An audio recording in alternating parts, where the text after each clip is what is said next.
নমস্কার বন্ধুরা, আমি অমিত। বন্ধুরা, আশা করি আপনারা ভালো আছেন। তো আজকে আমি আপনাদেরকে এমন একটা জায়গায় নিয়ে চলেছি যেখানে হাজার হাজার বিঘা জুড়ে মাছ চাষ হচ্ছে। ভেরি বা জলকরগুলো আছে। পশ্চিমবঙ্গের বুকে একটা নাম আছে মাছ চাষের, সেরকম একটা জায়গায় যাচ্ছি এবং এমন এক চাষির সঙ্গে আমি আপনাদের পরিচয় করিয়ে দেব, যিনি খুব অভিজ্ঞ চাষি, এটুকু বলতে পারি। তো সেই জায়গায় আমরা যেতে চলেছি। আর এখান থেকে পাকা রাস্তা থেকে দেখুন মাটির রাস্তাটা নেমে গেছে। এবং সবার আগে যেটা বলবো, এখানের যে দৃশ্যপটটা আপনারা দেখতে পাচ্ছেন সেটা মানে অতি সুন্দর। সেটা মানে না দেখলে বিশ্বাস করা যায় না, এরকম একটা সুন্দর জায়গা। তো সব কিছু তুলে ধরার চেষ্টা করব। এখানে কি মাছ চাষ হয়, কিভাবে হচ্ছে, মাটি কিভাবে তৈরি করছেন, জল কিভাবে তৈরি করছেন, সব কিছু বিষয় আমি আমার চাষি ভাইয়ের থেকে জেনে নেওয়ার চেষ্টা করব। তো আশা করি ভিডিওটি ভালো লাগবে, দেখতে থাকুন।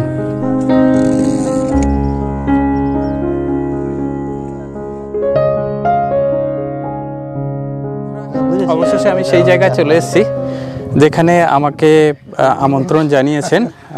আমি ওনার সঙ্গে আপনাদের পরিচয় করিয়ে নেব। একজন খুব অভিজ্ঞ মাছ চাষি, আমার যেটুকু পরিচয় হয়েছে, তো ওনার সঙ্গে আমি পরিচয় করে নেব। ভাই নমস্কার। হ্যাঁ নমস্কার। আচ্ছা আচ্ছা, আপনি আমাকে ফোন করেছিলেন না? হ্যাঁ আমি ফোন করেছিলাম। তো দেখতে পাচ্ছেন আমার ভেড়ি। হ্যাঁ, এটা 80 বিঘার একটা ভেড়ি। ওই একদম শক্তিমান যতদূর দেখা যাচ্ছে ওইখান থেকে শুরু করে, আর আপনি আপনার বাঁদিকে জেসিবি পার করে ওই খেজুর গাছটা দেখা যাচ্ছে সেগুলো পর্যন্ত। আপনার পরিচয়টা যদি? আচ্ছা, আমার পরিচয়, আমার নাম হলো সিএস রয়, চন্দ্রশেখর সিনহা রয়। আমি ব্যারাকপুরে থাকি। বাই প্রফেশন আমি একজন টিচার। আমি বেসিক্যালি ইংলিশের টিচার। ব্যারাকপুরে ব্রিটিশ ইনস্টিটিউট আছে, যেখানে স্পোকেন ইংলিশ আর সফট স্কিল ডেভেলপমেন্টের ক্লাস করানো হয়, যেখানে কর্পোরেট সেক্টরের পিপলরা আসেন ক্লাস করতে। ওটা হলো আমার প্রফেশন। আর এইটা হচ্ছে আমার প্যাশন, আমার নেশা। এই যে মাছ নিয়ে কাজ কারবার করা, মাছ ধরা আমার হবি, আর এই যে মাছ চাষ করা এগুলো আমার হবি। তো এই হলো আমার পরিচয়। বাহ, আপনি তার মানে একজন মাস্টারমশাই। আপনাকে আমি শেষ স্যারই বলবো। তো এখানে কি স্যার মাছ ধরা চলছে? আমার আরো পার্টনাররা রয়েছে, ওর নাম হলো লিটন। নমস্কার। হ্যাঁ, আর উনি যে মাছ ধরছেন উনি হলো বিশ্বজিৎ সিংহ রায়। আচ্ছা আচ্ছা, ঠিক আছে। নমস্কার দাদা। আচ্ছা, হয়েছে কি মাছ নাকি বসে আছে? সময় নষ্ট। এটা কি শখে ধরা নাকি সময় কাটানো? হ্যাঁ, আর কিছুই না। এতে মোটামুটি আমাদের বিভিন্ন রকম মাছ আছে, রুই কাতলা মৃগেল থেকে শুরু করে আমার এখানে গলদা চিংড়ি আছে, আমার এখানে ট্যাংরা আছে, আমার এখানে কালবুস মাছ আছে। তো এখন জলগুলো ছেঁচে ফেলছি আমরা। ওই দূরে দেখবেন পাম্প লাগানো হয়েছে, ওখান থেকে জল ছেঁচা শুরু হয়েছে। জল ছেঁচে ফেলে দিয়ে নতুন করে আবার চাষ শুরু করব। এবছরের প্রস্তুতি নেবে?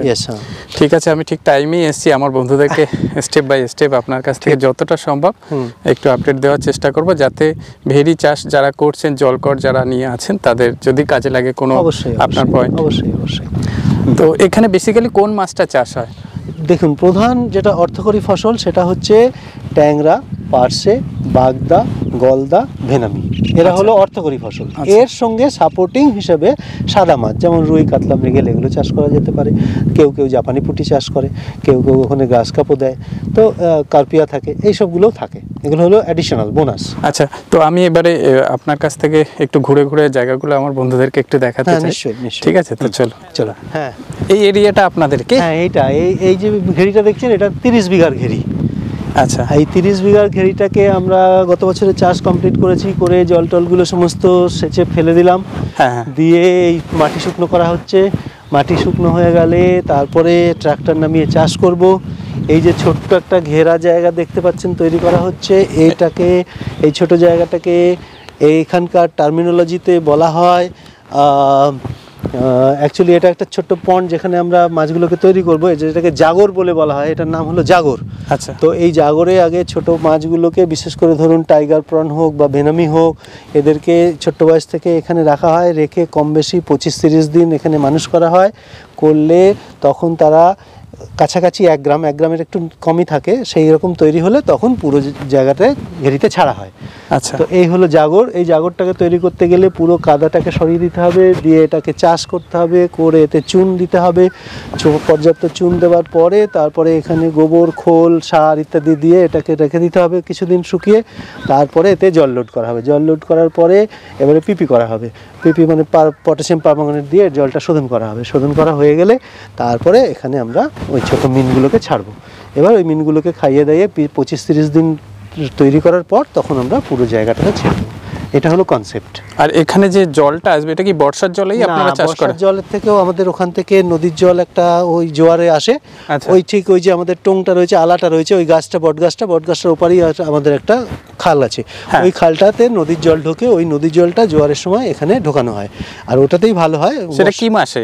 এটা এই অলরেডি এখনই জল ঢোকানো শুরু হয়ে গেছে। যাদের ভেড়ি রেডি হয়ে গেছে তারা জল ঢোকাচ্ছে। আর যাদের এখন ভেড়ি, যেমন আমাদের এখন রেডি হয়নি, আমরা রেডি করলে তখন আবার আমরা জল ঢোকাবো। এই রেডি হতে কতদিন লাগে? Step by step? কম বেশি এখন যা পরিস্থিতি আছে আমাদের পুরো রেডি হতে গেলে এখনো 20 দিন মতো, 3 সপ্তাহ মতো লাগবে।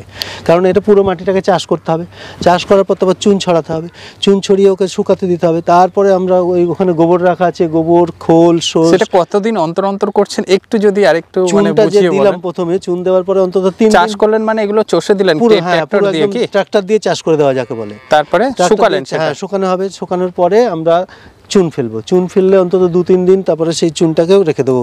তারপরে ফেলবো আমরা গোবর আর খোল আর বিভিন্ন রকম কেমিক্যাল সার, যেমন টিএসপি বা এসএসপি, তার সঙ্গে ইউরিয়া, তার সঙ্গে পটাশ, এসবগুলো দিয়ে আমরা এখানে ফেলে দেবো। ফেলে দেওয়ার পরেও ওখানে আরও 2-3 দিন রাখবো। শুকাবেন রোদে? হ্যাঁ, 2-3 দিন শুকাবে। 2-3 দিন শুকানো হয়ে গেলে তারপরে আমরা এখানে জল ভরবো। জল ভরার পরে 1-2 দিন আবার জল পড়ে থাকবে। তারপরে আমরা পিপি করবো, মানে পটাশিয়াম পারম্যাঙ্গানেট দিয়ে জলটা শোধন করবো। সেটা কতটা ইউজ করেন?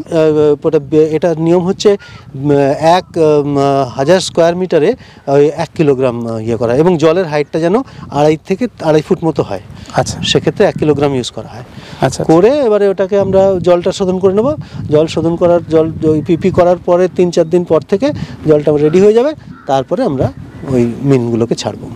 আচ্ছা, আর এখানে যে মিনগুলোর যে ট্রিটমেন্টটা বললেন সেটা যদি আরেকটু স্টেপ বাই স্টেপ, মানে আমাদের এটা একটা ছোট্ট জায়গাকে আমরা প্রথমে রেডি করি, যাতে করে মিনগুলোকে ঠিক করে কেয়ার করা যায়। যদি আমরা একবারে বড় জায়গায় ছেড়ে দিই তখন ওকে না খেতে দিতে পারবো ঠিকভাবে, ওকে ঠিকভাবে কেয়ার করতে পারবো না, ওকে দেখতে পাবো না যে ওর কিসের অভাব হচ্ছে, ওর কি দরকার, ও কি চাইছে। তার জন্য ছোট জায়গায় রাখা হয়।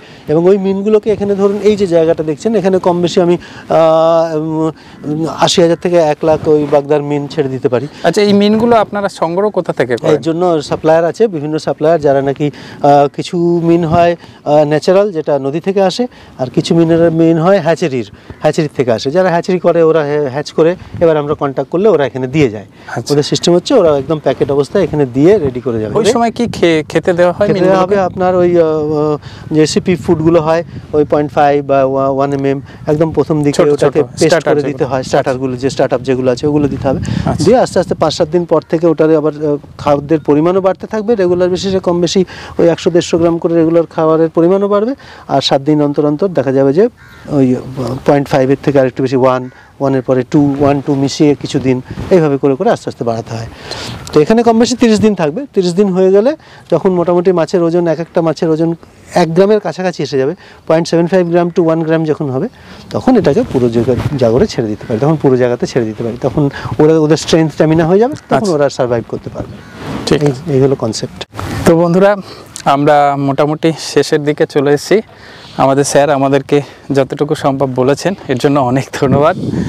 আর স্যার, স্টেপ বাই স্টেপ আরও কিছু জানার আছে, ভবিষ্যতে আমার দর্শকরা চাইলে অবশ্যই আপনার কাছে আসবো। অবশ্যই, কোনো অসুবিধা নেই। আচ্ছা আচ্ছা, মোটামুটি আর 3-4 দিন পর থেকে এখানে পার্সেটা ফেলে দেবো। আর ওই ভেড়িটাতে আমার টাইগার প্রন আর ভেনামি ওগুলো ফেলবো।